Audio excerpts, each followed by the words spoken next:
especie humana, la humanidad.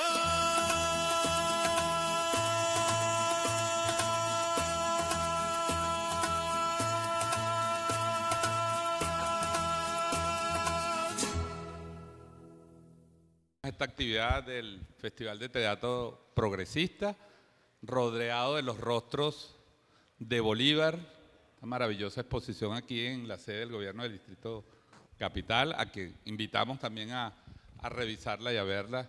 Bienvenido Patricia Ariza, bienvenido Luis Brito García, Carlos Arroyo, para tocar un tema que es consustancial a la naturaleza del festival mismo, que es teatro y descolonización. Esa relación que puede existir y que vamos a ver a través de nuestros expositores, que puede o no existir, cómo el teatro puede contribuir a transformar las claves culturales, las rutinas culturales, ligadas a ese eurocentrismo, a esa dependencia, a esas formas de dominación cultural que todavía subsisten en nuestros países, en nuestros pueblos. Así que vamos a tener hoy esta brillante exposición, van a tener la oportunidad de conversar con ellos, de dejarles sus interrogantes y bueno, hay que agradecer por supuesto al Ministerio del Poder Popular para la Cultura, al ministro Ernesto Villegas, su equipo, al festival, la organización de este evento extraordinario que llena a esta ciudad de vivencias, de experiencias, de energía pura, como digo yo, que es el teatro. Así que para comenzar vamos a darle la palabra a Carlos Arroyo, director de la Compañía Nacional de Teatro y director del festival. Hola, buenos días. Realmente muy contento de estar hoy en esta actividad que sigue siendo, como lo decíamos en una reunión pasada en este mismo espacio, una hermosa provocación que crea el teatro que se organiza a través del Festival Internacional de Teatro Progresista, como la disposición de ir mucho más allá o ir un poco más allá de la muestra teatral que ha sido siempre el eje fundamental de un festival. Quisiéramos agradecer al Gobierno del Distrito Capital, al Ministerio de la Cultura, darle la bienvenida a la maestra Patricia Ariza, al maestro Luis Brito García.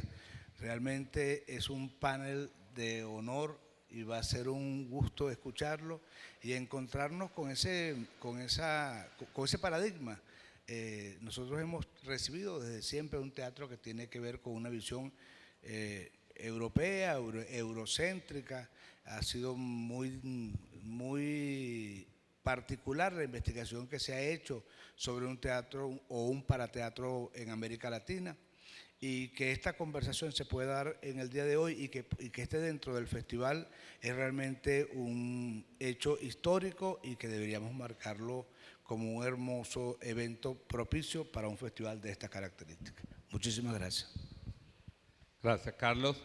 Entonces, bueno, vamos a comenzar con la maestra Patricia Ariza, conocida por muchos, dramaturga, escritora, poetisa, activista, luchadora por la paz, creadora del proyecto Magdalena, una figura de la cultura colombiana, de la cultura nuestroamericana.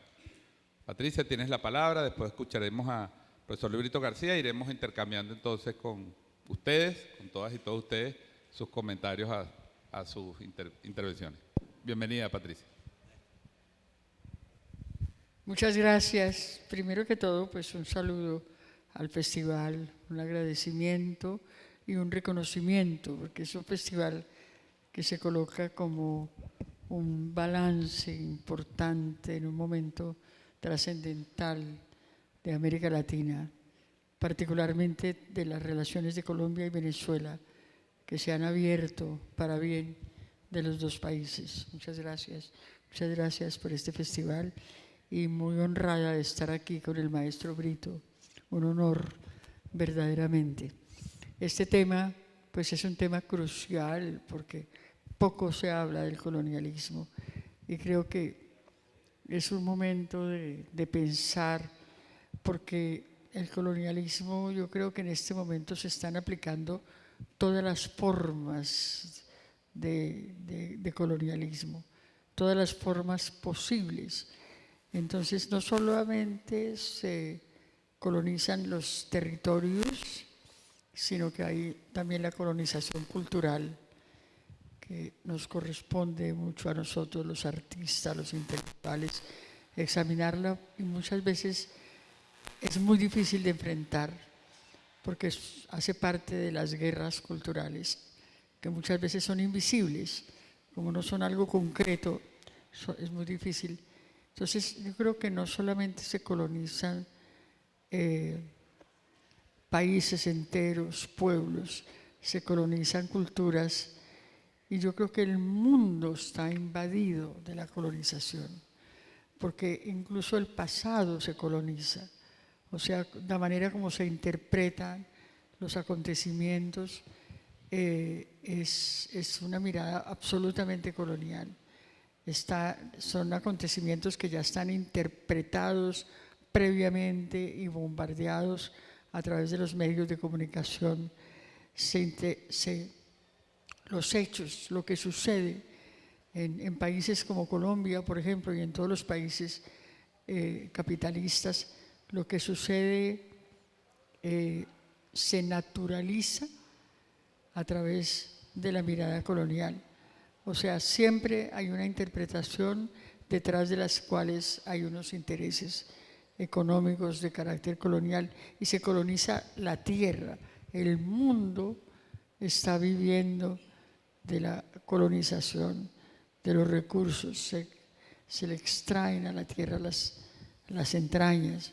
Ese cambio en algún momento de la historia de la humanidad habrá que pensarlo. Por el momento dejo ahí. Gracias, Patricia. Vamos a escuchar ahora las palabras, digamos, como es un intercambio, tenemos unas intervenciones, ustedes pueden preguntar y ellos van respondiendo también. Vamos a escuchar a Luis Brito García, intelectual venezolano, uno de los más brillantes intelectuales venezolanos. Luis Brito, yo digo, del siglo pasado y de este siglo. Está entre los dos. Luis Brito sigue siendo una mente lúcida, una voz crítica, aguda sobre nuestra realidad nacional, escritor, dramaturgo. Bueno, un hombre que ha dado todo su pensamiento, toda su vida a reflexionar sobre nuestro país, y bueno, es un honor también tenerte aquí en el Festival Luis Brito sobre este tema. Justo a su nombre. No voy a faltar.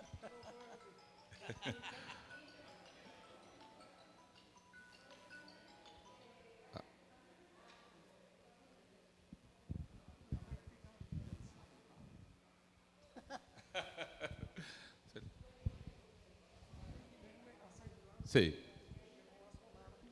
Si quieres que lo busco ahí el sonido.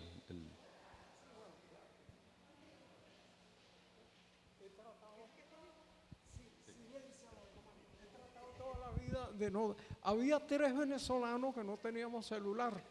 Ajá. Román Chaló filmó 25 películas. Entonces, filmar una sola película en Venezuela es una hazaña inconcebible, pero él filmó 25, más no sé cuántas radionovelas, telenovelas, obras de...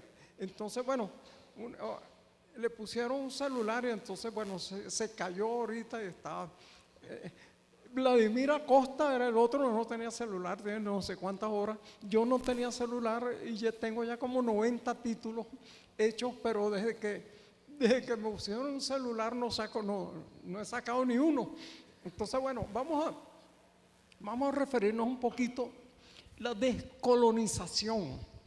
Evidentemente, la historia universal desde hace más o menos unos 500 años se caracteriza por una ofensiva de un conjunto de países de una pequeña península llamada Europa sobre el resto del mundo. Han entrado a saco, destruyendo las sociedades tradicionales, robando sus riquezas, esclavizando millones y millones de personas a través de la propia esclavitud, a través de la servidumbre indígena, y luego eso se ha ido perfeccionando a través del imperialismo contemporáneo. Hay una teoría muy importante sobre eso, que yo la llamo la teoría, mejor no la llamo, se llama la teoría de la dependencia. Y curiosamente los grandes promotores o creadores de ella son venezolanos. Armando Córdoba, Silva, exacto, Héctor Manuel Mata, y entonces que establece que esa dualidad entre el mundo desarrollado y el subdesarrollado es falsa, no hay antítesis ni antinomia. Existe un mundo desarrollado porque hay un mundo subdesarrollado al cual explota, invade, roba, etcétera, etcétera. Es una especie de relación de causa a efecto. Y entonces sobre esa base yo creo que se puede pensar el mundo de la dependencia. Ahora, en el teatro, cantidad de piezas memorables en el teatro y el cine sobre la dependencia. Yo voy a decir, ya como favorito sentimental mío, que no tiene nada que ver, una cosa de El Odín Teatre de Eugenio Barba, que logré ver en uno de los festivales internacionales de teatro, se llama Ven y el día será nuestro. Es una fábula sobre la colonización. Una maravilla, está hecha con 6 actores que no dicen más que unas cuantas frases. Es musical, es más bien danza teatro, y los 6 actores son, uno podría llamarlos indiecita y chamán, y del otro lado colonizador, colonizadora y predicador. Entonces hay una serie de danzas y de encuentros y desencuentros entre esas personas terribles. Hay uno de los momentos en que a la indiecita y le extraen la lengua. Es que es una de las formas de colonización, quitar el lenguaje. Y hay otro momento en que el chamán y el sacerdote empiezan a dar saltos inconcebibles en una danza, en que se apagan y prenden las luces. Es como un ballet. Y finalmente el chamán termina en el suelo rendido, y lo que hace desde entonces es imitar lo que hace el predicador. El predicador se mueve, se chupa el dedo, el chamán va atrás y se chupa el dedo, como los intelectuales de nuestro tercer mundo, que lo que hacemos es ver qué están haciendo los del mundo desarrollado para hacer una mala parodia. Martí aludía a eso en Nuestra América. Es decir, éramos un fantasma con el chaleco de París y el sombrero de España y todo eso. Bueno, que es una cosa tremenda, porque en realidad tiene muy poco apoyo en los textos, en la música, sino en la danza, el danza-teatro. Ahora, intentar hacer una panorámica del teatro descolonizador, ¿sabes? Nos tomaría varios años hablando aquí. Yo me voy a referir específicamente, bueno, a la experiencia mía. Yo tengo unas 17 obras de teatro representadas, y prácticamente casi todas han sido a petición de parte, porque montar teatro es tan difícil. Si escribir y publicar es casi imposible, montar teatro, ¿no? Bueno, un pequeño grupo de teatro que había acá tomó el nombre de uno de mis libros, Rajatabla, un libro de cuentos. Está dirigido por Carlos Jiménez. Los muchachos se me acercaron a pedirme una pieza de teatro. Yo le dije, pero es que yo no he escrito nunca teatro. Me dijeron, eso es lo que nos interesa. Es decir, pues no queremos una pieza normal. Entonces fui escribiendo una pieza a medida que se hacían los ensayos. Yo allá iba escribiendo y todo eso iban ensayando, y era una pieza en sketch que tuvo cierto éxito, no solo. Bueno, el día del estreno se formó una batalla en el teatro, un lío terrible, y después estuvo dando vuelta por los teatros de América Latina unos 2 años. Ahora, ¿qué tenía esa pieza? Bueno, Rubén Monasterio dice que era la más perfecta pieza de panfleto político que se había hecho en América Latina, pero no había propiamente panfleto político. Uno de los números que tuvo cierta posteridad era uno que se llama Rubén, 3 madres frente a un cochecito, y empiezan traga Rubén, Rubén no llores, no te orines Rubén, no desobedezcas Rubén, saluda a tu tía Paulina, viene la otra, estudia Rubén, no te jubiles de la escuela Rubén, deja tranquila a la muchacha de servicio Rubén y demás. Y otra empieza, Rubén no te metas de militante, Rubén no protestes, Rubén no pases por las calles, Rubén no desafíes la policía, Rubén no brinques, Rubén no saltes, Rubén no dejes que te disparen. Después dice, no te mueras Rubén, ¿no? Entonces, bueno, era una forma de hacer teatro, de contar historias comprimidas, ¿no? Tuvo bastante éxito y después de eso, bueno, he seguido haciendo piezas, pero repito, un poco a petición de los grupos. Otra pieza interesante en ese sentido fue, es que son tantas que ella, pero por ejemplo una pieza que se llama La Misa del Esclavo. Esa me la solicitó el maestro Curiel también, porque leyó un cuento mío que le gustó. Es sobre una tradición de la colonia según la cual una de las misas célebres aquí, el precio para componerla fue un esclavo. Y yo empecé a pensar qué sería ese esclavo y compuse una pieza musical sobre los tiempos de la independencia con una cantidad de apoyos musicales compuestos según la época, una contradanza de combate, un romance asturiano, y finalmente una canción patriótica. En realidad son variaciones del mismo tema en la lucha de independencia. Termina entonces con la canción patriótica, que es lo que sella la obra. Hay una parodia de una misa, por cierto, bastante irreligiosa. Y desde entonces he estado bastante atraído por las cuestiones musicales, al extremo de una de las comisiones imposibles aquí fue compuse una ópera salsa, se llama Dámela con masa, y yo creo que es la primera ópera salsa que se ha representado, porque Maestra Vida de Rubén Blades se presentó pero como un oratorio, la orquesta y los cantantes allí, no, esto se montó verdaderamente con orquesta, cuerpo de baile, las coreografías las hizo Xiomara Vasconcelos, la música la hizo Cheo Reyes, y entonces hice yo un homenaje a todas las formas musicales del Caribe. Esa cosa del Caribe se llama la salsa, ¿no? Que es música urbana del Caribe, pero también ahí había de todo, bata, había comparsa, había son, había bolero, había merengue, era una especie de antología de la dinámica musical del Caribe, basado en un tema real. Había una mesonera que debía haber sido sumamente hermosa, provocó los celos de un guardia y entonces ella trabajaba en un nightclub y entonces el guardia incendió el nightclub por los celos, una pasión ardiente verdaderamente, ahí sí no había cuento. Yo me acuerdo exacto, entonces, bueno, esa pieza esperó 13 años antes de poder ser representada. Después tuvo varios montajes. Pero yo recuerdo una de ellas que era la canción del alto octanaje, que es cuando el tipo empieza a esparcir la gasolina por el nightclub.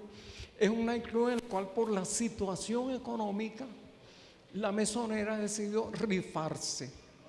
Eso es cierto. Yo llegué a ver una vez que estaba visitando Sorte, por cierto, unos boletos en los cuales un determinado nightclub, llamémoslo así, se rifaban damas para pasar la noche con el que ganara la lotería. Entonces esta dama, desesperada de que los amores con un cajero de banco y con él y demás son contrariados y no la satisfacen, decide rifarse esa noche. Y entonces ahí ya el guardia no aguanta más. Y dice, 4 galones de gasolina, hasta la esquina me fui a buscar. Entonces ahí empieza el son del alto octanaje. Entonces dice, pues, si todos huelen a gasolina, la gasolina los va a quemar. Ya, hay un loco, que es otro personaje real, es el loco Perola, ¿no? y es el loco al que le toca recoger la ceniza después de que toda aquella danza insensata en el Club Claro de Luna ha terminado en una quemazón espantosa. Es un drama real, por cierto. Entonces, bueno, él se ha representado varias veces y entonces eso representa además una tentación peligrosa, porque escribir una pieza que tenga que ir hermanada con la música ya es añadir al rompecabezas del montaje teatral y de las miles de cosas, pues conseguir al compositor y el conjunto. Para esto se formó un conjunto que se autollamó Los Profetas de la Salsa, porque el presidente de esa época, cuando se escribía, había hablado contra los profetas del desastre, los que decían que el país iba hacia una crisis irremediable y demás. A Pedro León Zapata, cuando vino el desastre, le preguntaron, bueno, ¿y qué piensa usted? ¿Quiénes serán desempleados con esta crisis? Él dijo, bueno, los primeros serán los profetas del desastre, porque como el desastre ya llegó, entonces ya no tienen nada que profetizar, estamos en pleno desastre y demás. Pero bueno, fue una experiencia bien interesante. Una leyenda urbana dice que Amanda Flores, la bailarina, terminó en el cuerpo de baile de Madonna, para que vean ustedes las cosas. Ojalá fuera verdad, no sé, no le he seguido el cauce. Entonces, ven ustedes el tipo de cosas en las cuales puede uno parar como teatrero. Participé también en otra cosa interesante como Teatro de la Descolonización, que era la Cátedra del Humor. Mencioné hace poco a Pedro León Zapata, el gran caricaturista, que además era un humorista genial, improvisador. Se planteó hacer en la universidad una cátedra del humor. Él daba clases de dibujo en arquitectura. Y entonces Zapata dijo, bueno, pero si se puede dar clases de dibujo, que es algo que no se puede aprender, ¿por qué no vamos a dar clases de humor, una cátedra del humor, que es algo que no se puede enseñar? Y entonces ahí empezaron unas sesiones en las cuales nos metían a varios cómplices, variaban de semana en semana, a improvisar disparates. Bueno, empezó en una sala como esta que se repletó. A la semana hubo que pasarla al salón de conciertos que se repletó. Y después hubo que pasarla al aula magna, que es un aula que caben como 3.000 personas. Aquello se llenaba todos los lunes, con cosas ahí de farsas, disparates. Una vez presentamos a Camilo José Cela, obras de teatro también. Se presentó una cosa mía que se llamaba La Conquista del Espacio. Yo aproveché disfrazado de cosmonauta, que es mi verdadera ambición, para agarrar con una soga de rapel y deslizarme desde la parte alta del aula magna y aterrizar en el escenario. No me maté de milagro, porque para que vean que el teatro es un milagro verdaderamente. Hay una obra muy interesante, se llama Shakespeare in Love, Shakespeare enamorado, en que uno de los tipos le pregunta al otro, bueno, y con toda esta serie de líos, esta obra de teatro, esto no va a funcionar. Y entonces el que está organizando la cosa, no se preocupe, que nunca una obra de teatro se puede montar, pero nadie entiende cómo al final se monta. Y todo sale perfectamente bien. He aprendido esa lección, ¿no? Poco antes del estreno, horas antes ya uno sabe que aquello no se va a poder montar, que es un desastre, que falló todo y ¡pum! Milagrosamente sí, la cosa funciona. Una buena lección para aprender para la revolución. Pero yo creo que no hay otra fórmula, saber que es imposible, pero que se va a hacer de todos modos. Entonces, bueno, fíjense, esos hitos tan extraños, contradictorios, etcétera. Escribió una pieza que se llama El tirano Aguirre conquista el Dorado, que es sobre el mito del Dorado. Yo me he dado muchos gustos en ese sentido, porque imagínense ustedes, todo el mundo conoce la leyenda del tirano Aguirre, no la leyenda, la historia. Tipo que salió del Perú buscando el Dorado, remontó el río Amazonas, construyó barcas con las cuales asaltó Margarita. El plan de él era volver a reconquistar el Perú, porque él decía, le hemos dado toda esta riqueza al rey y él no nos ha dado nada. esto es nuestro, tenemos que hacerlo nuestro. En ese sentido, el primer caudillo independentista. Pero lo que yo me preguntaba era quiénes venían en esa expedición. Y lo que me dije, bueno, ahí venía todo el siglo de oro. Los arquetipos de esa cultura invasora están en las obras del siglo de oro. Lope Aguirre es el hombre de armas, el hombre de la muerte, el cual con un toque de locura puede ser el Quijote. Pero está Don Juan también. Entonces me di el lujo de escribir eso en los versos y los estilos de la época. Por ejemplo, Don Juan Tenorio dice: en la garrida Sevilla pasaron mis años mozos, las honras hice papillas, en vidas hice destrozos. Y allí aprendí que las gracias y los labios femeninos, que los labios y las gracias femeninas valen más que las pamplinas de filósofos y sabios. Que ninguna ley es justa y que no hay una verdad que venza la autoridad de la punta de la espada. El buscón viene desesperado, rascándose la sarna a buscar el oro. Se encuentran de repente en un país en donde hay pirámides de oro que la gente las está convirtiendo en tierra, porque el oro no sirve para nada, pero la tierra sí. Y es un país que en lugar de ser el reino de la miseria, como la España donde ellos vienen, es el reino de la abundancia y de la libertad. Vale decir, se han topado con la utopía, que es también otra invención cultural, en parte americana. La utopía revive gracias a Tomás Moro, que la sitúa en América. La pregunta mía interesante es, sigue planteada en otro plano. Todos esos arquetipos son fruto de la escasez, de la miseria. Don Juan es fruto de la represión sexual.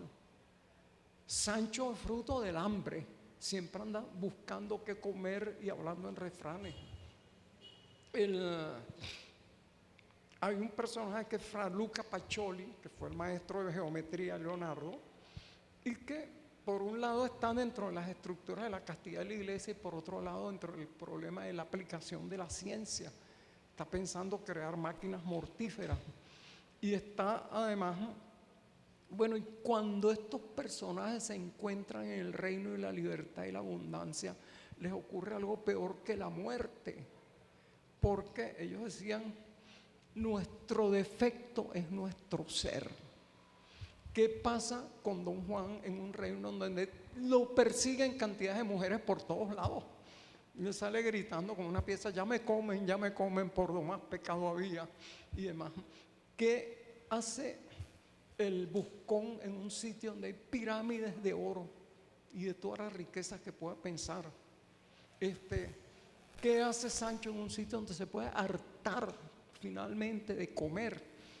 Y hasta el hombre de la muerte, el tirano, puede matar sin límite, porque siempre hay gente que está cansada de la vida, después de una vida tan plena, y tranquilamente va a que le den la muerte.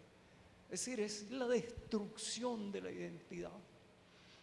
Hasta Celestina, porque también en esa expedición va Celestina, que es el aya que le cuida a la hija al tirano, Doñana.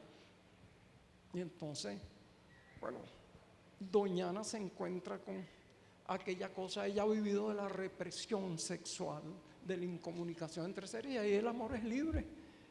¿Qué sentido tiene Doñana? ¿Y qué sentido tiene la Celestina dentro de eso? Entonces ahí se produce una transmutación, cada quien se vuelve su doble. Don Juan se vuelve San Juan de la Cruz, y entonces cada uno de los personajes entra en otra identidad, pero tienen que huir del dorado, aterrorizados, porque como dicen, nuestro ser es nuestro defecto. El carácter de ellos, el ser que intentan mantener, es una cosa horrorosa. Van huyendo a rendirse, a entrar en la convencionalidad, a vencer al tirano, y el tirano termina con toda su partida, que lo va abandonando. Un heraldo del rey le dice al rey, damas, que consigue marido, al rey que consigue puestos, y todo lo van dejando solo, hasta que todo el mundo conoce esa escena, que terrible, hasta Valle Inclán la inmortalizó en Tirano Bandera. Mata a su hija, le dice: te mato, hija, para que no seas colchón de tanto bellaco. Y después le dan un arcabuzazo y dice: este es malo porque no lo ha herido. Y el otro tiro dice: este es bueno, y cae. Dice, pero él dice: pensar que te he perdido, pensar que no he de verte, era esto entonces y no más la muerte. Es decir, es un apólogo sobre las fuerzas que rigen el mundo de la opresión y el mundo de la rapiña y el mundo de la utopía. Un juego bien interesante, eso lo montó Antonio Constante. Yo también cambio de director según me pidan la cuestión. Entonces, bueno, sería muy largo hablar de todos los demás cosas. Hice una tragedia que se llama Así es la cosa, que es una especie de autosacramental con un personaje que se llama Tú mismo tú, porque es cualquiera de nosotros. Ese personaje termina la policía secuestrándolo y matándolo. Curiosamente, mientras se montaba, fue un montaje de Eduardo Gil, uno de los directores grotosquianos, secuestraron a un amigo mío y lo torturaron y lo mataron. Yo me acuerdo que cuando le cuento eso a una amiga de la época: mira, este muchacho cree que lo está. Ella me dice: saquen ese muchacho del país porque lo van a matar. Ahora, buscamos unos medios, hablamos con él, le dijo: no, yo creo que ya pasó, porque resulta que él, todo el teatro está lleno de cosas amorosas. Él tenía una novia y esa novia era hermana de un gran delator que se pasó a la policía política y que alguien lo mató. La sospecha era que él podía haber sido el que dio los detalles para que mataran a ese delator llamado Luisito. Y entonces, bueno, cuando el muchacho creía que no había peligro, la mañana lo secuestran, lo torturan y lo matan. Curiosamente, la pieza de teatro fue como una especie de anticipo de eso. Entonces, el teatro es una cosa escalofriante, a pesar de que es una ficción. Uno nunca sabe cuando esa ficción refleja la realidad o puede influir en una realidad. Entonces, bueno, eso es lo que yo tendría que decir. Lamentablemente, en las últimas décadas, como se ha hecho cada vez más difícil montar teatro, no hay directores que me hayan jalado de la oreja para pedirme un texto. Entonces, tengo tiempo que no escribo textos teatrales. Bueno, muchas gracias. Gracias, Luis Brito, por ese breve recorrido, además de tu trabajo y tus reflexiones sobre distintas obras, ¿no? Luis Brito hablaba ahí de obras nacionales, de obras internacionales, que al final todas giran alrededor de estos temas que es nuestra cultura, nuestra forma de ser, nuestra vida, los procesos históricos. Yo quisiera, de acuerdo a la metodología, si el público, si alguno de ustedes quiere hacerle alguna pregunta, o Patricia, quieres complementar tu propia experiencia también como dramaturga, como productora teatral, en esa vivencia y cómo el teatro ha podido mostrar en Colombia, en América Latina, las realidades de nuestros pueblos, los procesos de liberación, los procesos de lucha, y también lo que refería Luis Brito, el humor, las historias de tragedia, las historias humanas que están siempre detrás del teatro. Así que...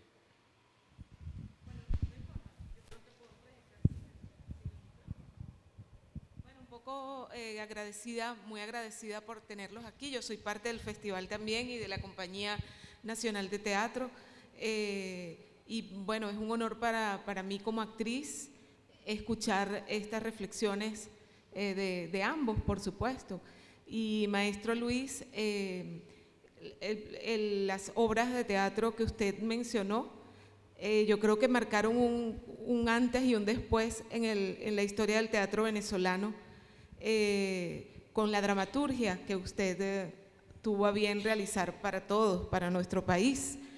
Por supuesto, yo lo exhorto, le pido a que continúe, a que siga escribiéndonos para que ese legado siga creciendo materialmente, para poder seguir engalanando los escenarios pues, de su dramaturgia.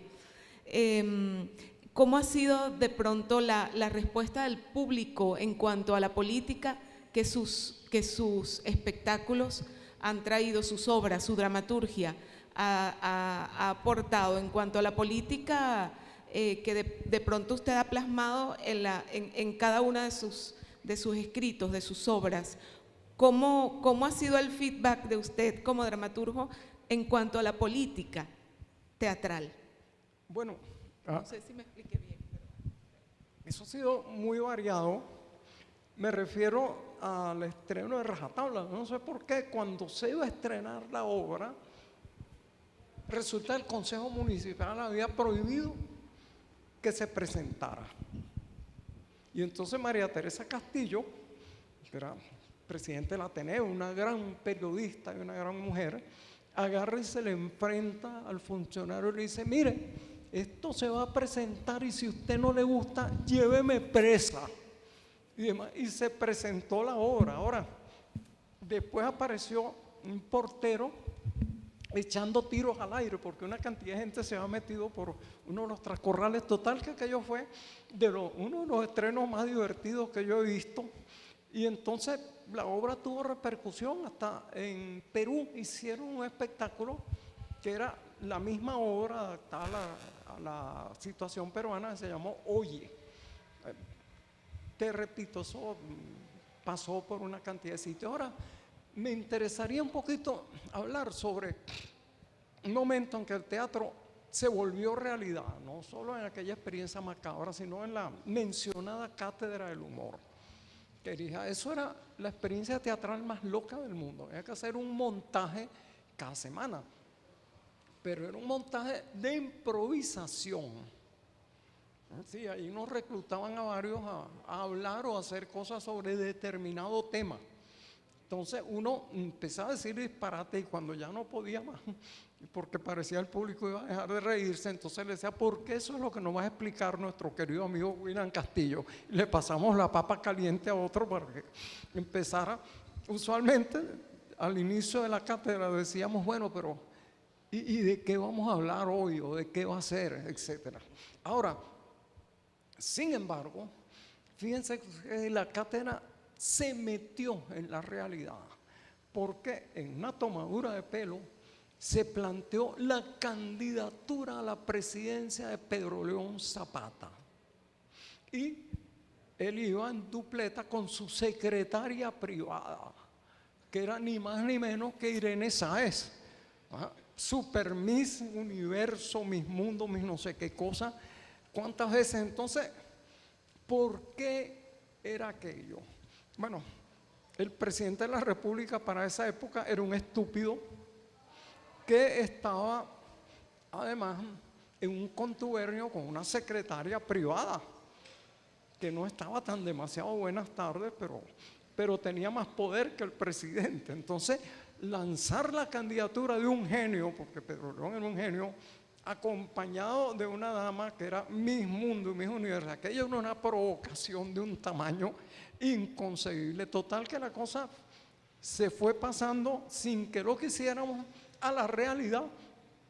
Dimos mitines en una cantidad de sitios, etcétera, hasta que vino, bueno, el lanzamiento oficial de la candidatura en el aula magna. Aquello era una cosa, bueno, la gente no cabía en la sala y se metió en el escenario. Uno tenía que pasar así entre gente agachada. Irene estaba allí, bellísima, en el camerino al lado, y me dice: mira, yo estoy muerta de miedo. Dijo otra expresión, pero vamos a decir esa en público: yo estoy muerta de miedo. Y yo le dije: no te preocupes, que uno de repente va aprendiendo la irresponsabilidad. Y además, entonces, bueno, cuando aparece aquella ovación, una cantidad de actores de la época, porque teníamos cómplices por todos lados. Y entonces lo mejor es cuando al fin aparece Pedro León y dice: por allí se han planteado una serie de interrogantes. Además él decía: es que yo me conformo con que vote por mí la gente inteligente, nada más. Ahora, ¿quién no se va a considerar inteligente? Eso era el truco electoral más grande, más perverso del mundo. ¿Quién va a reconocer? Yo no voy a votar por Pedro León, porque yo soy un bruto. Entonces Pedro León dice con aquella seriedad: Por allí se han planteado una serie de interrogantes sobre si esto de la candidatura mía va en serio o es una humorada. Hay rumores, hay dudas. Entonces, señores, la duda ofende. Entonces aquello fue una carcajada unánime porque no había dicho nada, pero todo el mundo como si se hubiera declarado. Total que seguimos con aquella cosa hasta que nos dimos cuenta con gran terror de que eso llevaba caminos, no sé si de triunfar. A mí me nombraron ministro del envite y azar. Yo dije, la vida es una tómbola, el matrimonio es una lotería, etcétera. Entonces lo que hay es que hacer, me anticipé a la realidad, que llenar el país de casinos para que todo el mundo juegue todo lo que tenga. Hay un espantoso poema venezolano que se llama Voy jugando a Rosalinda, en donde un tipo se vanagloria que él se jugó a su mujer a los dados. Y él dice, y el dado en la tarde linda me devolvió mis corotos. Entre esos corotos estaba la mujer. Imagínense ustedes, pues entonces íbamos a tener un país Rosalinda. Si hubiera yo aceptado agarrarse con pavor, nos dimos cuenta, bueno, pero es que aquí nos pueden meter en esta, nos pueden meter en este barullo, que es todo lo contrario de lo que queremos.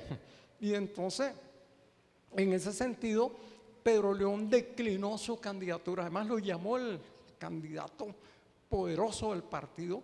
Dijo, mire, es que lo que usted está haciendo va a desequilibrar todos los resultados electorales. Y entonces preferimos no meternos en eso.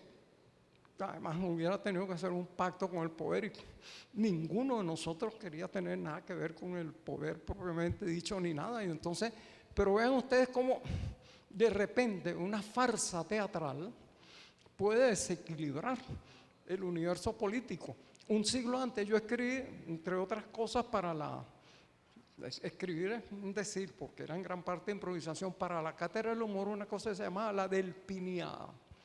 Como hacia 1880, un poeta llamado Francisco del Pino y Lamas, él escribió unos versos herméticos. Y un tomador de pelo, todo gran escritor en el fondo, humorista, Manuel Vicente Romero García, inventó un homenaje al poeta.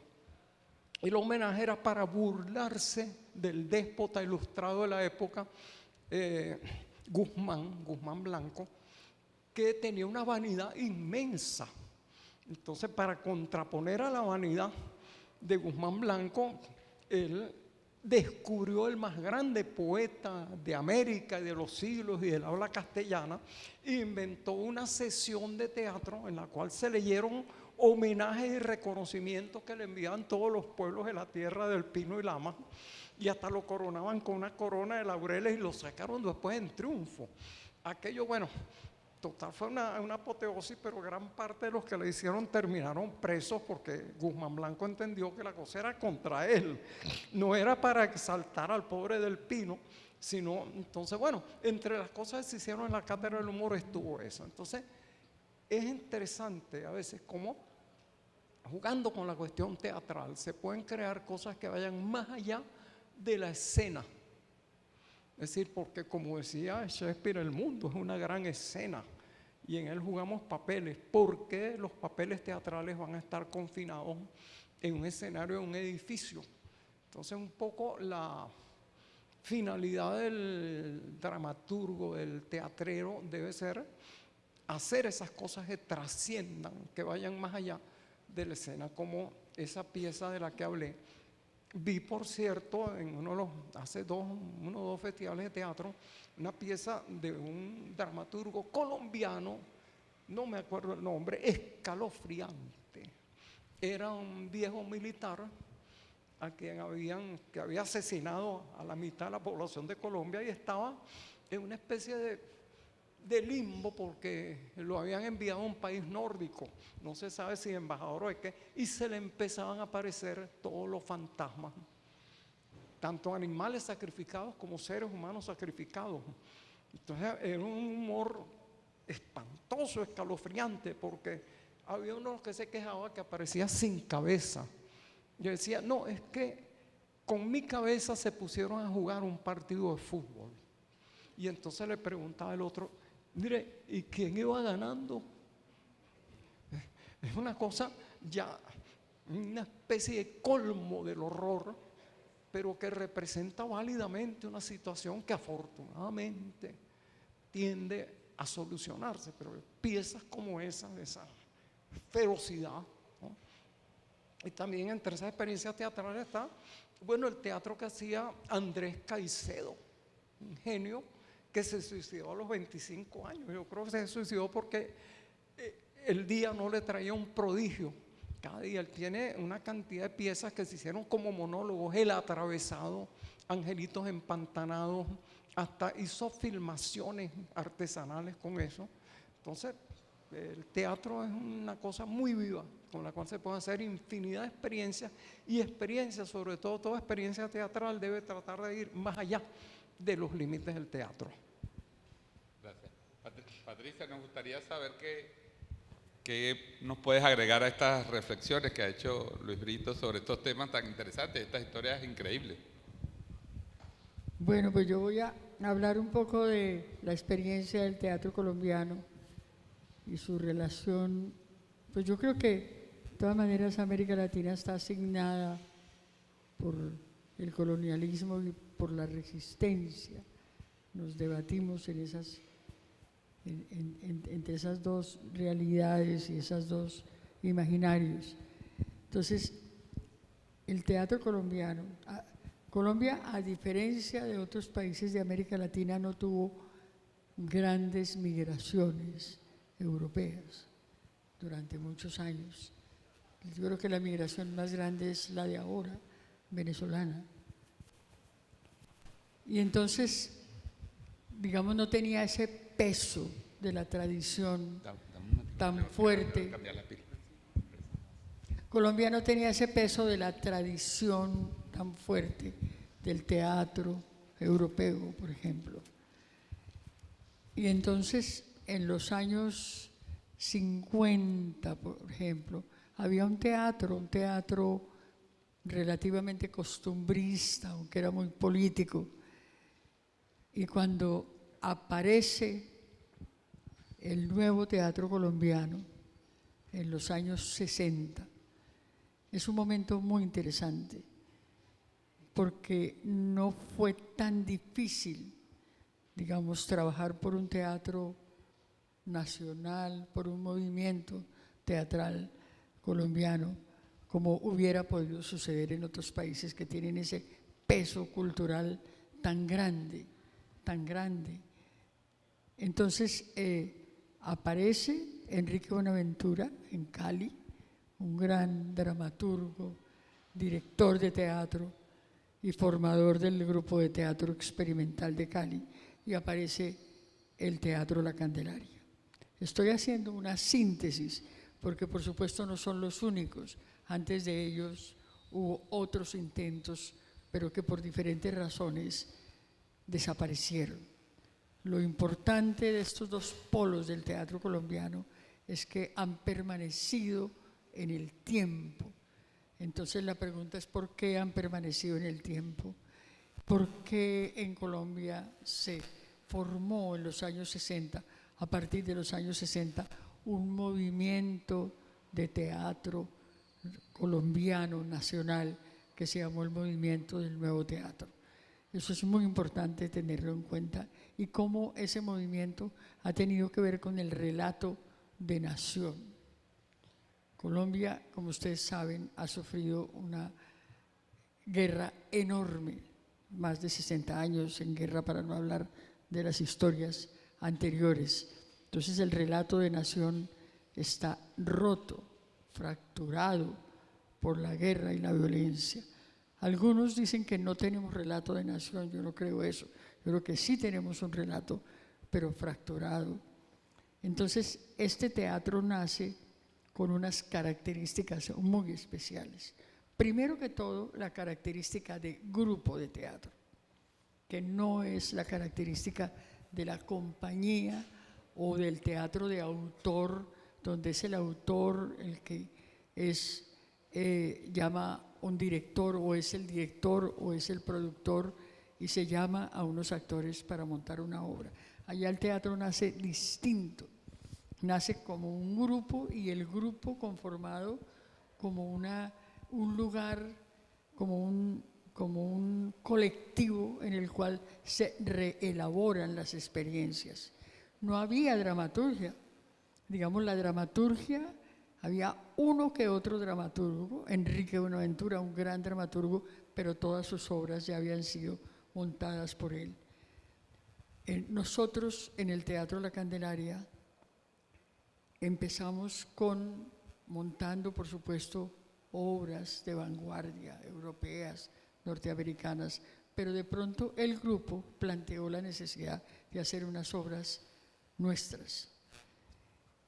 Fue un momento de quiebre cultural muy complicado, porque inclusive algunos actores que estaban en el Teatro La Candelaria, que ya tenían un prestigio como tal, se retiraron, porque les pareció un exabrupto que un grupo de teatro sin mayor experiencia en la dramaturgia, pues teníamos el maestro Santiago García, por supuesto que era un privilegio extraordinario, sin mayor experiencia se atrevieran a hacer una obra de teatro.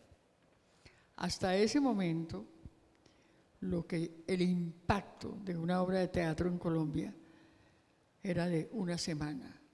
O sea, una obra que llegara a durar una semana era un verdadero fenómeno de impacto al público. Nosotros decidimos hacer una obra. Nos atrevimos a hacer una obra que se llamó Nosotros los Comunes, sobre la revolución de los comuneros de 1789. Y por supuesto, como no sabíamos muy bien cómo era, hicimos una investigación exhaustiva, primero que todo. Y después hicimos un laboratorio con el TEC. De ese laboratorio surgió un asunto muy importante, que es la creación colectiva, que fue un verdadero descubrimiento del teatro colombiano, que hoy en día va a ser nombrada como patrimonio porque hay un número muy importante y muy grande de grupos de teatro de Colombia que la practican. No es que gracias a la metodología se logre hacer una obra importante y compleja, pero es un apoyo importantísimo, porque la creación colectiva va más allá de ser una metodología, es una actitud de que se puede crear con el otro y con la otra. Entonces, digamos, allá nace este movimiento teatral que se llamó Movimiento del Nuevo Teatro Colombiano en los años 60, con algunas características muy especiales. Una, la categoría grupo de teatro, un grupo estable que se plantea una manera de estar en el mundo, una manera de vivir el teatro y una manera de asumirlo colectiva. 2, la creación colectiva. 3, la necesidad de un espacio propio. Entonces, en esa década, un poco más allá de la década, entre los 60 y los 80, nacen decenas, que ya al final de los 80 se contaban por centenares de grupos de teatro estables que practicaban la creación colectiva, que consiguieron unas sedes independientes. Digo esto porque eso posibilitó, pues Vivian conoce mucho la historia del teatro colombiano, posibilitó la creación de un movimiento teatral, un verdadero movimiento teatral donde surgieron muchas obras y donde siguen surgiendo muchas obras. Entonces, es una actitud decolonial, porque hasta antes de eso el teatro era concebido como un asunto de una verticalidad del autor, del director, etc. Esto cambió enormemente y eso no quiere decir que no haya autores individuales. Nunca hemos dicho que la creación colectiva sea la única manera de hacer teatro. Hay muchos autores Y hay un fenómeno nuevo, hay muchas autoras. El fenómeno reciente del teatro colombiano también es la irrupción de muchas mujeres en la dirección y en la dramaturgia. Esto es una parte solamente. La parte complementaria y fundamental y determinante es el público. O sea, este movimiento generó una movilización de público que se mantiene hasta ahora. Digamos, nosotros podemos hablar de que hay un público para el teatro, un público crítico, un público en muchos casos muy fidelizado. Nosotros hicimos una obra, voy a poner un ejemplo, que se llamó Guadalupe Años 50. Es una obra del año 1974, que en el 1975 recibió el premio Casa de las Américas por el texto teatral.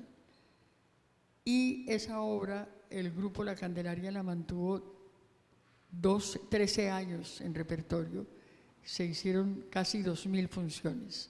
Ahora yo la remonté y ya tiene más de 20 años. Es la obra que se ha presentado más en la historia del teatro colombiano, en toda la historia del teatro colombiano. Entonces, es muy importante señalar, este es un fenómeno del teatro colombiano. O sea, todavía hoy en día hay muchos colectivos que se mantienen como grupos de teatro. ¿Cuál es la ventaja de ser grupo? Que se puede reelaborar la experiencia. Un grupo de teatro concebido como un laboratorio teatral, como un espacio de investigación permanente de teatro. Por eso nosotros decimos en el Teatro La Candelaria que tenemos una dedicación sistemática al teatro. Es un sistema teatral de investigación, de creación. Santiago García dirigió durante 25 años un laboratorio que se llamó de investigación teatral también. Digamos, estos grupos no solamente se dedican a hacer teatro, sino a investigar el teatro, a pensar el teatro, a relacionarlo con el público de teatro, a realizar permanentemente encuentros con el público.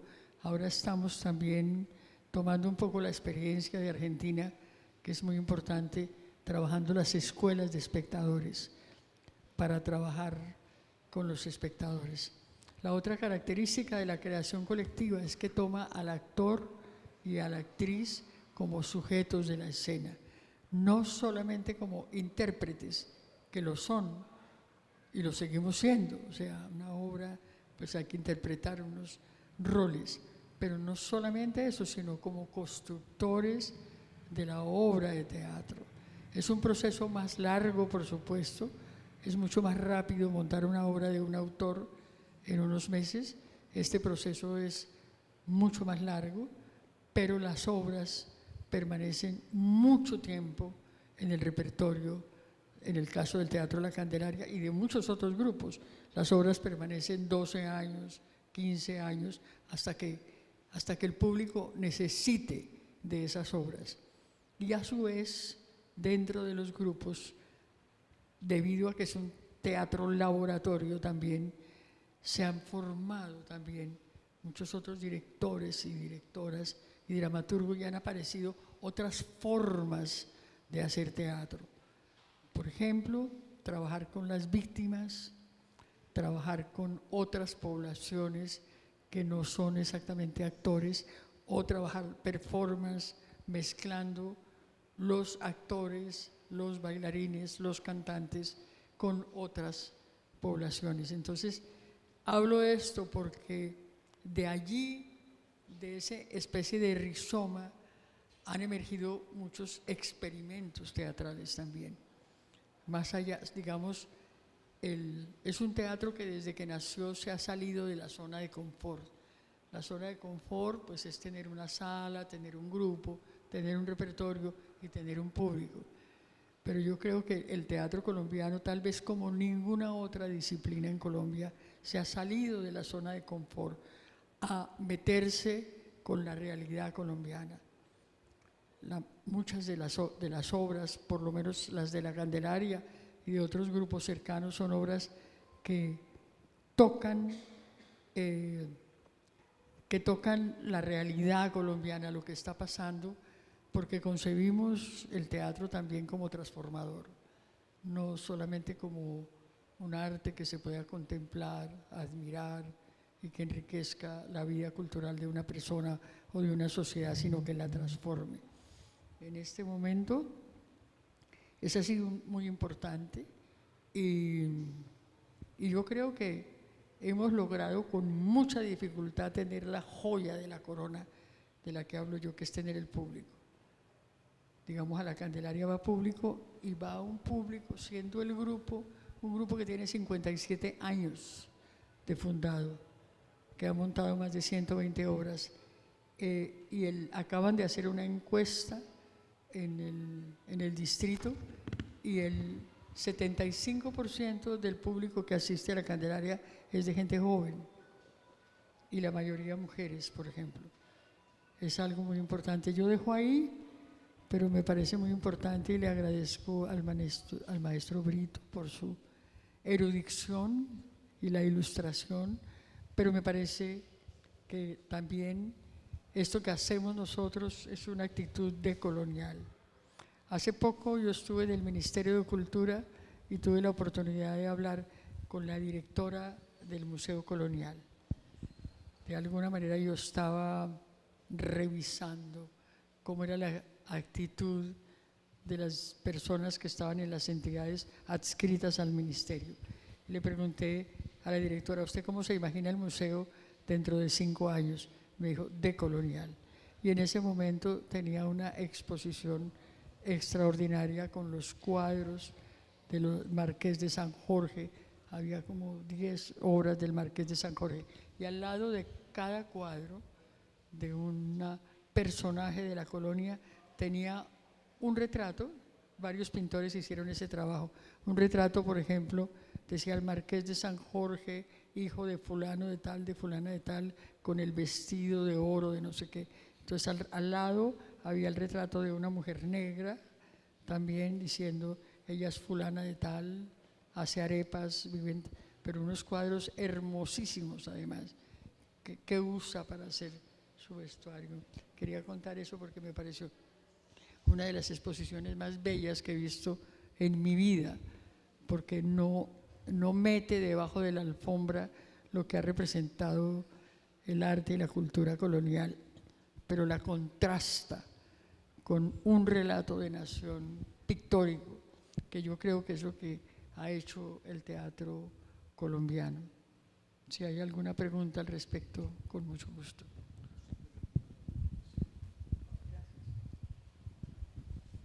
Buenos días.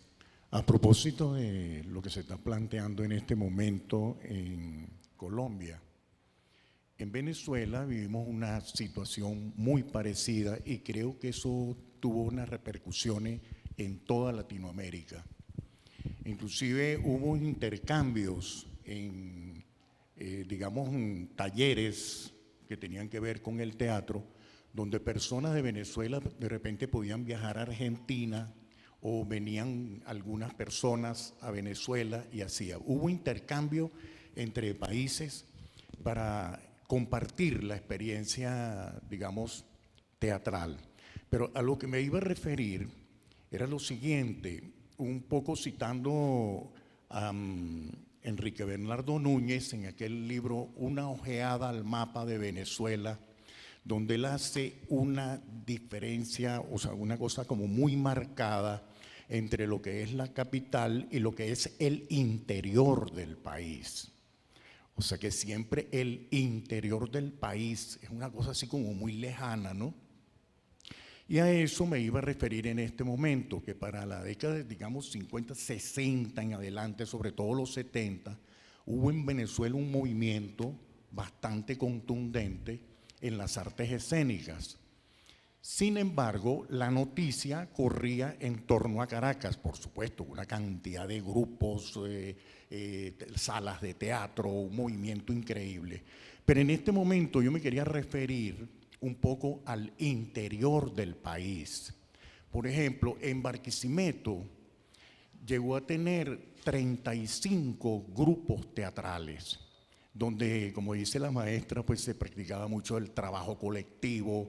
Esos grupos iban más allá de la puesta en escena, porque como lo acaban de asomar, era como una especie de convivencia y de compartir muchas cosas. ¿Qué pasó con esos movimientos, por ejemplo, esos 35 grupos de teatro de barrio que se llamaban la Unión Cultural de Teatros de Barrio? En Maracay estaba Ramón Lameda con una tremenda compañía de teatro también trabajando. Enrique León en Maracaibo montando cantidades de piezas con la Sociedad Dramática del Zulia. Y así sucesivamente, pues, o sea, había una presencia nacional, ¿no? En cuanto a las artes escénicas. Fíjense que lo importante desde el punto de vista dialéctico en cuanto al teatro es encontrarse con un público y eso responder a un contexto social, político determinado, tiene que ver con un asunto que, como lo decía anteriormente, va un poco más allá de la puesta en escena. Porque, por ejemplo, en Barquisimeto, la Unión Cultural de Teatro de Barrios, cada grupo teatral convirtió en sus sitios, en sus barrios, en las urbanizaciones, lo convirtieron en un centro cultural. Entonces ahí tenía que ver con la pintura, con la música, se convirtieron en centros culturales, que las personas, las plataformas culturales gubernamentales, eso después lo llamaron casas de la cultura, pero ya eso venía, estaba allí en presencia en los barrios. Y lo que hablaba usted de el compromiso era enorme para un padre de familia. Por ejemplo, yo participé en la fundación de un grupo en mi pueblo, en el Tocuyo, tenía yo 15 años, 16 años, y me metí en tremendo problema, porque el Tocuyo, porque vamos a hablar de esa parte del interior del país, respondió en un momento dado en una situación bien difícil, en época de guerrillas, etcétera, había una presencia militar fuerte. Entonces, el temor para un padre en ese momento, en la década de los 60, era decir que mi muchacho no vaya a dedicarse a fumar marihuana. Ese era uno de los temores, que no se me vaya a perder fumando marihuana, o que no se me vaya a hacer ese teatro tan comprometedor, porque en verdad hacer teatro en ese contexto era un fichaje. O sea, fichaban a uno tal cual como si uno fuera un militante político y dentro de ese contexto. Yo creo que todo lo que estoy diciendo, estoy apuntando hacia un lugar que es eso, de ir contra esos esquemas, contra esa herencia, todo lo llaman descolonizar, etcétera, etcétera. Es por lo siguiente, porque por ejemplo en Venezuela hubo manifestaciones en cuanto a la dramaturgia, que son puntuales, son bien interesantes y han sido estudiadas por críticos del teatro en Venezuela, un Leonardo Asparre, José de la Cruz Rojas Uzcategui. ¿Y qué es lo que plantea, por ejemplo, Jesús Rojas Uzcategui? Dice: ¿hubo en Venezuela del siglo XIX hasta hoy un teatro nacional o no? ¿Qué ha dicho el teatro en el país? Entonces, ahí está un punto bien importante, porque ¿a qué llamamos nacional?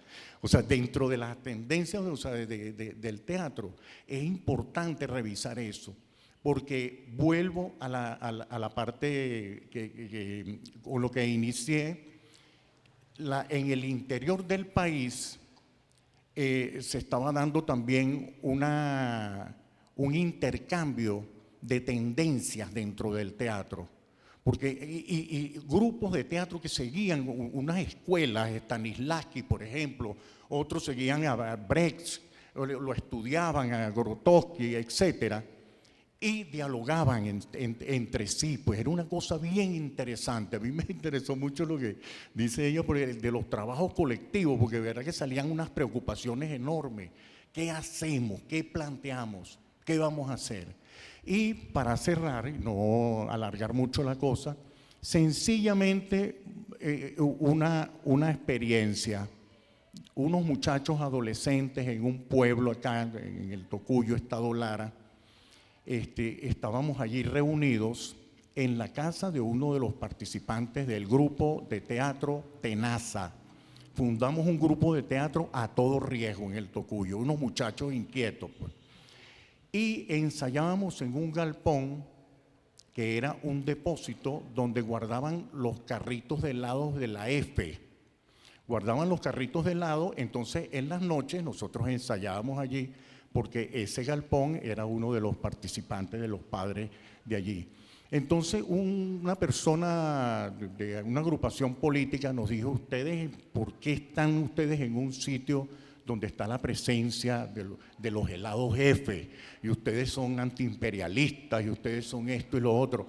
No, no importa, nosotros salimos a presentar las obras en el día y pasan los heladeros y todo.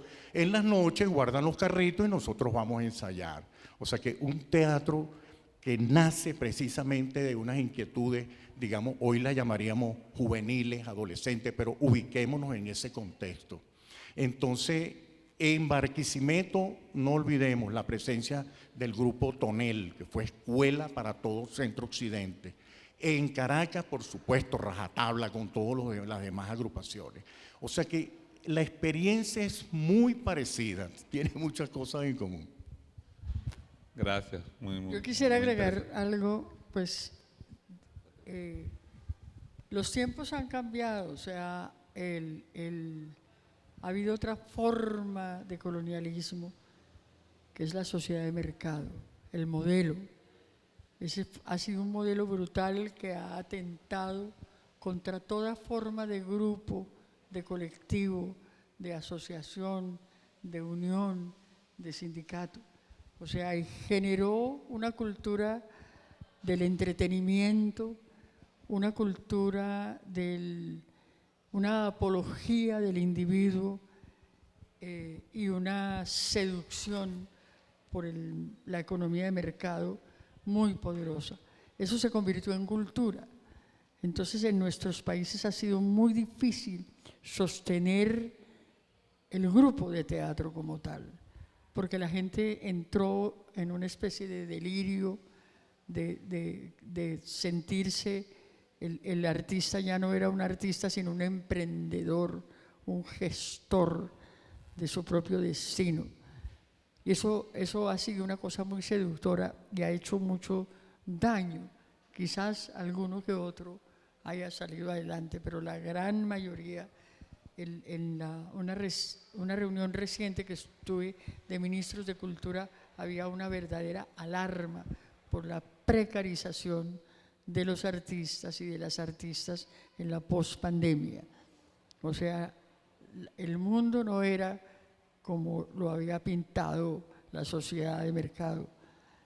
Eso lo que ha dejado es una estela de miseria y de horror en el mundo. Entonces, sobrevivir a eso es muy difícil. O sea, la pregunta es cómo seguir siendo un grupo de teatro, un laboratorio, y no solamente un grupo de teatro, también hay grupos de otras disciplinas, de danza, un grupo autónomo, un grupo laboratorio, un grupo que no se plantee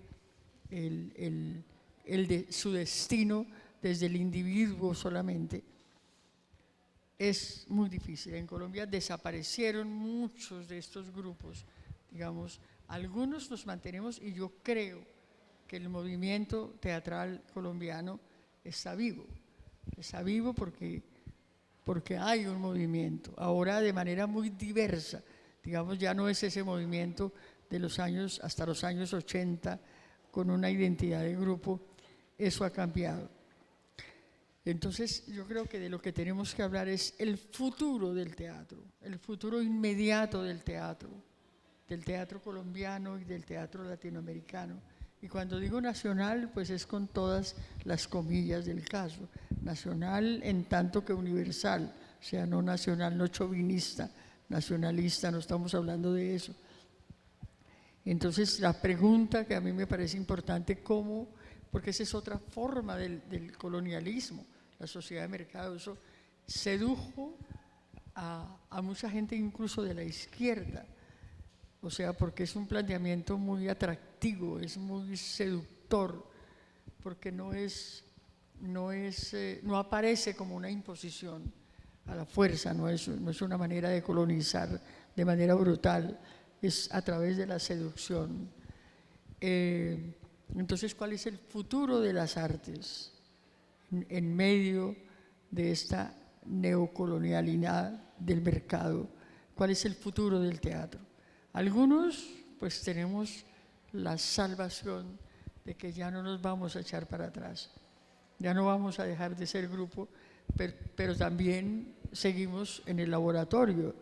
O sea, si no fuera porque tenemos público, quizás nos habríamos disuelto, pero alguna gente perdió su público, perdió su sala, por ejemplo. Entonces no quiero dejar ahí, o sea, cómo ligar toda esta historia de la colonialidad en América Latina, cómo ligar esa historia con el presente y cómo mirar las nuevas formas de colonización y las nuevas formas de resistencia. Porque yo creo que crear una dramaturgia nacional, mantenerse como un laboratorio, eso quiere decir pensar el teatro, filosofar sobre el teatro. No solamente nosotros estamos allí para hacer obras, estamos para pensar el teatro y a través de pensar el teatro, pensar el país. Mira, gracias a Patricia, gracias a Luis Brito García no sé si se van a terminar, yo tengo que marcharme lamentablemente por compromisos, pero quisiera dejar una idea que nos deja estas historias increíbles de Luis Brito, esta reflexión de Patricia y lo que han hecho las personas aquí. En Venezuela, con el proceso revolucionario y al impulso de Chávez, comenzó un proceso de reconstrucción de nuestra historia, lo que nosotros llamamos ahora la historia insurgente, de visibilizar la historia que estaba invisibilizada. Y descubrimos, ya muchos escritores, intelectuales habían visto ese proceso años antes, de cómo había una historia, la historia de las mujeres, por ejemplo, en la independencia estaba invisibilizada, como la historia de los pardos para producir el 19 de abril había sido invisibilizada por la historia oficial.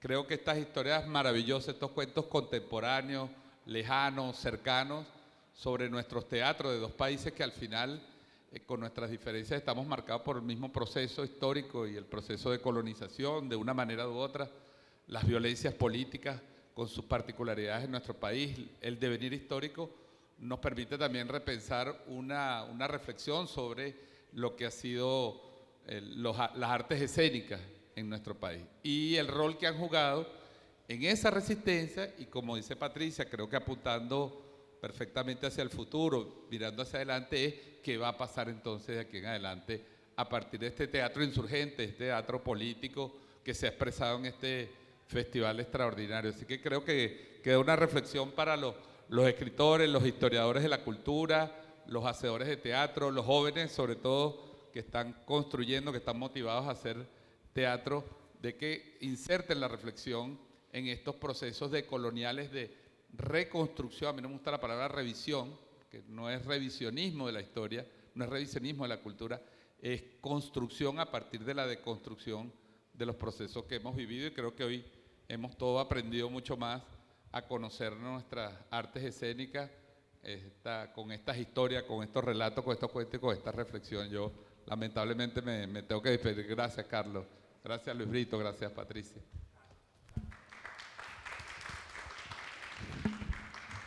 Bien, agradecido, William.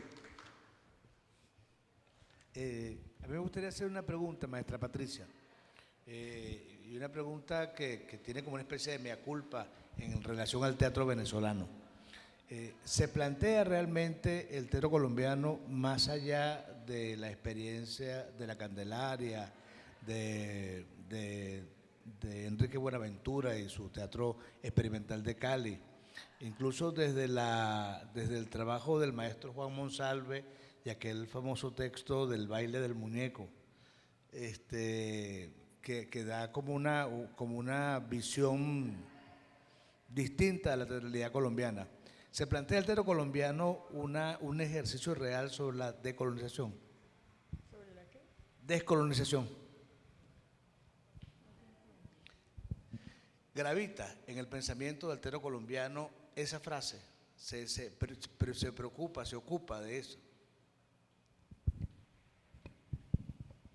Pues muchas veces no es de manera consciente, digamos que la gente tenga como una teoría y diga yo voy a hacer un teatro que luche contra la colonización. Pero de hecho, hay cosas que son de hecho el trabajar por hacer sus propias obras, cuando es mucho más fácil tomar una obra. Allá ha habido incluso el debate de algunos grupos que han planteado que hay que montar los clásicos solamente, como una reacción también tal vez al movimiento teatral. Pero digamos, no es que la gente se lo plantee de manera consciente, algunos sí, nos lo planteamos de manera más consciente, pero lo hacen. Lo importante es que lo hacen. Ahora que yo tuve la oportunidad de viajar por gran parte del territorio nacional, quedé absolutamente deslumbrada porque hay grupos. Es al revés, en las regiones se mantienen los grupos. Tienen más posibilidad de mantenerse porque tienen menos ofertas, digamos, como en Bogotá o las ciudades de la televisión o cosas así. Entonces se mantienen los grupos.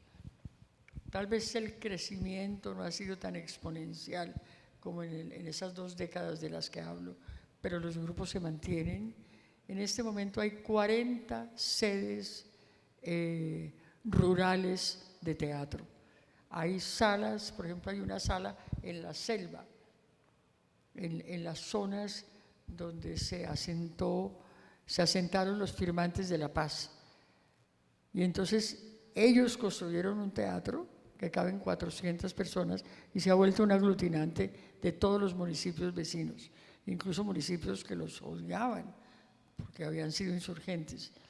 Hay teatros en las montañas, en teatros que trabajan solamente por trueque, por ejemplo, a través de una libra de arroz. Yo creo que en este momento podemos hablar de una diversidad muy grande de las prácticas teatrales en Colombia. A mí me tiene muy seducida lo de los teatros rurales y hay varios directores y directoras de teatro que se han ido de la ciudad a fundar teatros en el campo, a fundar sedes de investigación también teatral. No sé si Vivian quisiera agregar algo, tú que conoces tanto del teatro colombiano y latinoamericano.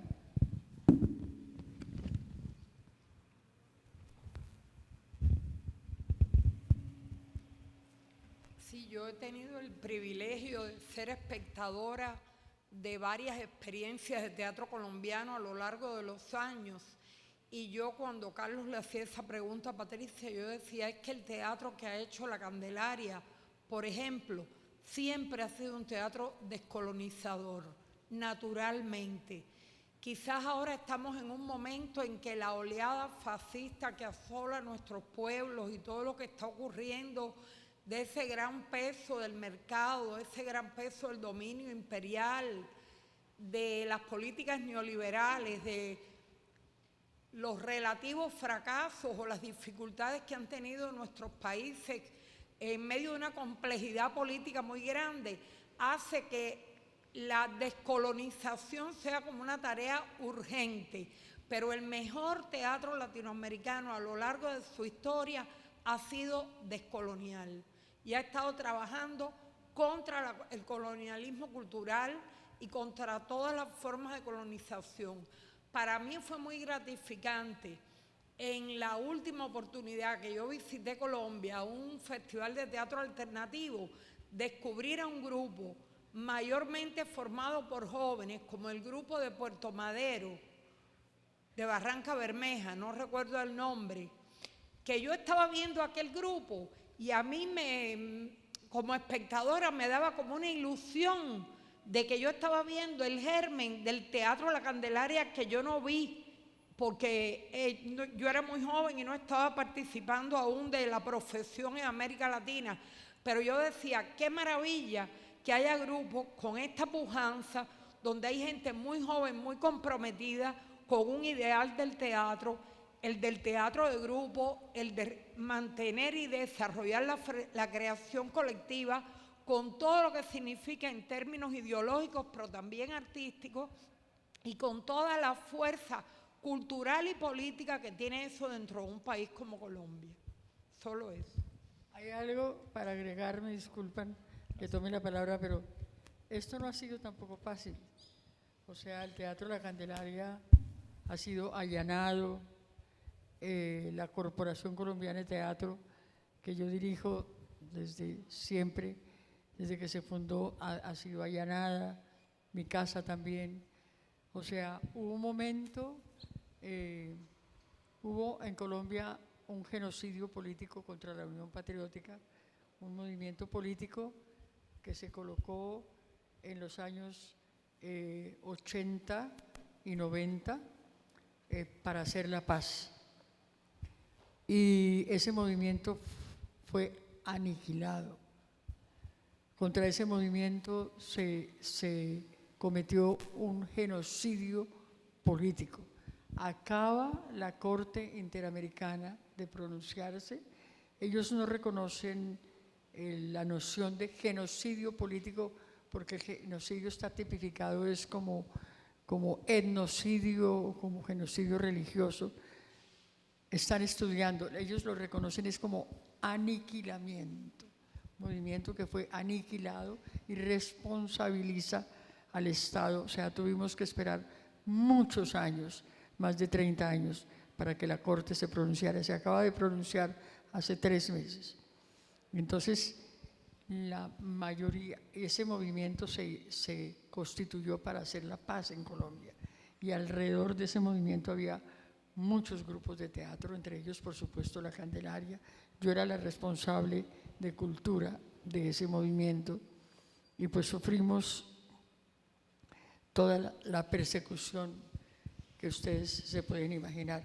O sea, quiero decir que ha sido un movimiento de la resistencia cultural, pero también de la resistencia política, de la resistencia, no sé cómo llamarla, así, de la resistencia. O sea, hemos corrido con las consecuencias de lo que esto representa.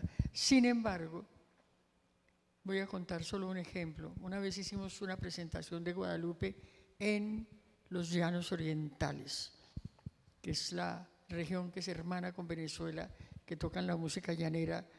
La obra Guadalupe es un musical de música llanera y habla de la insurgencia que existió antes de las FARC. Lo habla de manera cantada. Y entonces unos muchachos de la Juventud Comunista se habían tomado un auditorio que estaba abandonado. Entonces, y lo arreglaron para que se pudiera presentar la obra Guadalupe.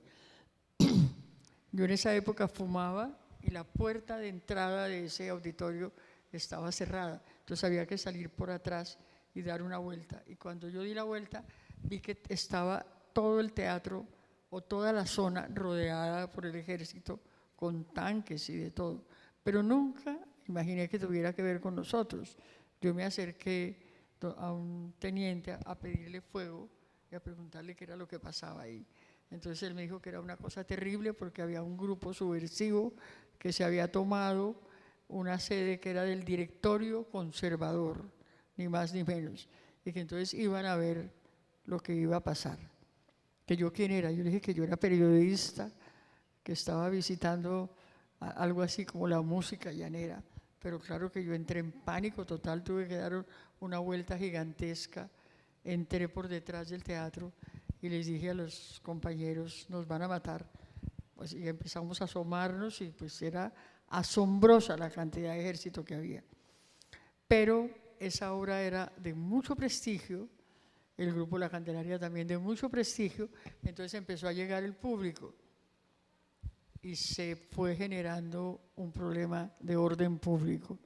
La gente empezó a gritar que quería ver la obra, llamaron al alcalde y Finalmente entró un mayor del ejército a hablar con nosotros y dijo que pues había tanta gente que había una sola posibilidad, hacer la obra pero con el ejército adentro. Entonces dijimos, bueno, la hacemos. Pues nosotros estuvimos a punto de desistir, claro, muy asustados. Entonces el ejército, los soldados rodearon al público, armados hasta los dientes. Pero la obra es una deconstrucción del autoritarismo militarista.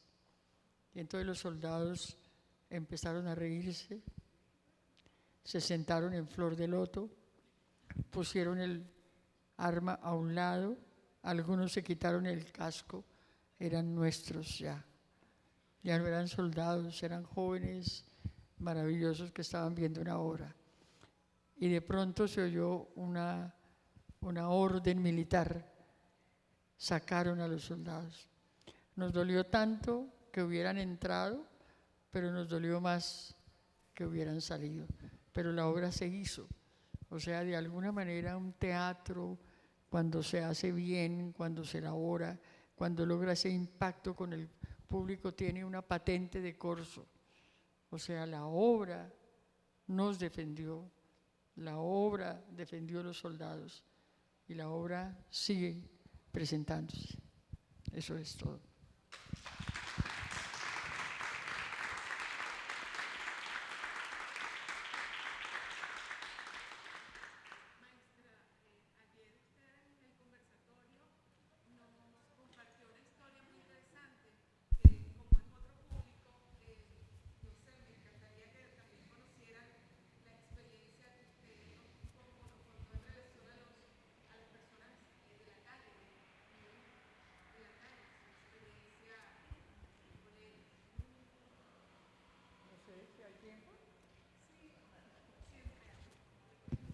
Pues yo por lo menos tengo la pulsión de salirme siempre de la zona de confort. Pero después de la matanza, después de la ahora como le dice la Corte, del aniquilamiento de la Unión Patriótica, pues quedamos muy mal. Quedamos en un grado de postración y de depresión personal. O sea, yo tuve que sobrevivir a cosas muy duras que no vale la pena contarlas porque tampoco me hace bien contarlas. Pero en medio de aquel momento tan duro, llegaron una vez unos habitantes de la calle al teatro y yo pensé que me iban a atracar. Pues venían con una cobija y con yo no sé cómo le dicen aquí al pegante. Pegante. ¿Ah? Pega de zapatos, bueno. Y entonces yo hice la seña porque los dos teatros, la Corporación Colombiana de Teatro y la Candelaria, son contiguos. Entonces pedí ayuda y entonces yo cerré la puerta de la oficina porque pensé que nos iban a robar. Y les dije, ¿qué quieren? Ellos me dijeron, queremos hacer teatro con usted, madre.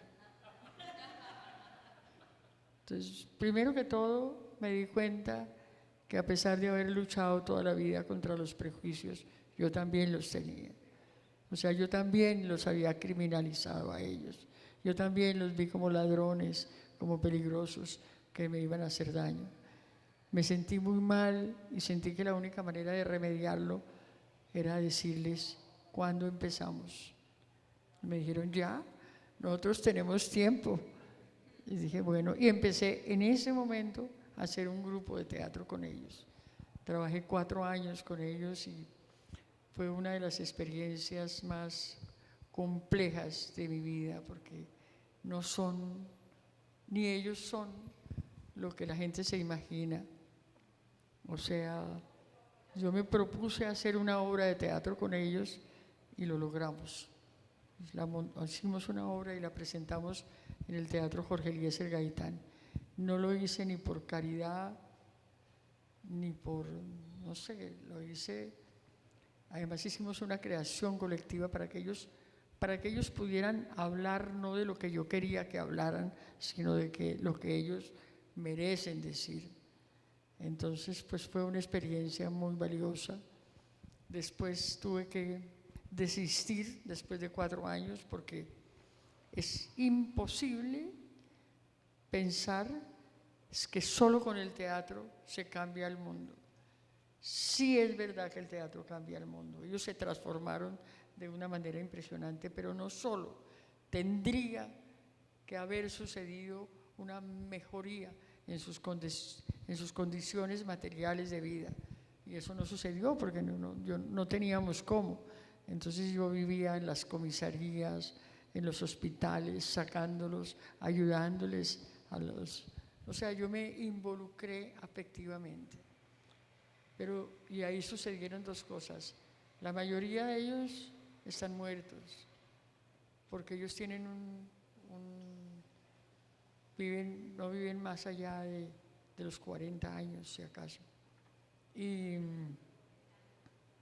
Pero yo me sané de la neurosis que tenía. Pero ahora hay bastante gente que trabaja con ellos. Y ahí de todas maneras menos, han disminuido. Pero ese es un testimonio de la exclusión de la sociedad. Nadie conoce tanto la ciudad como ellos. Pero no solamente con ellos aprendí a salir. Entonces yo trabajo también, ahora tengo un grupo con jóvenes que sufrieron lesiones oculares en el estallido de hace 2 años. A todos les falta un ojo, les dispararon y no sé, eso es lo que en gran parte le da sentido a mi vida.